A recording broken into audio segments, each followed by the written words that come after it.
Iga beela namni kan nyakeetu hidhoo agarte. Wallahi waan inni asii gaggeessu kana akkirratti hin dhaxaa jiru. Baatii lamafatti wallahi billahi. Salama qarshii dhibba shan baarra qaysanii. Siif deebii aduu namni kan hin qabu. Waan takka illee abaar awoo dubbiin jibaatu qiima nu guddaa Poolisiin irraa gurgurtu. Awoo poolisiin irraa gurguraami. Eessatti yaa bulee ta'u. Awoo namni kan inni hawaa ka'e.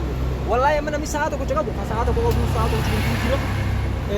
Hawaatiyyoo takka qabus waatiyyoo takkitti gurguru jiru. Amma midhaan asii gaggeessu kana laxee hira. Baatii lamafaa taa'ee wallahi. Amma kan inumaa kan inni hanguma kan nurraa fuunee wallahi wabillahi deebi'u jire maal akka. Amma kun taalee meeqa boqqolloon? Haa boqqolloon isaa kan taalee amma ati kuma afur fabbinaa mee kuma afur dhibba lama kuma afur wacii hojii haa gufe. Kun waati amma noolii dhibba lama faana waan geetami asitti geeyu. Naga yang buuseetiin. Ana wajjin hin gabaa irra majala. Haa odees. Buuseetiin. Kuntaala afurtam. Mana galche. Gizee mana galche. Makiinaas akkuma waan qiyyan ta'in ittiin ijaabeef noolii. Akkas haa. Ijaabeef himi. Fageenya hin qabdu qarshuma soddomii ijaabeef. Kun harma majala. Karaa laaftoo kana karaa miilaa waliin bahu. Bakka karaa makiinaatiif karaa kaayee tolchu. Toora sana.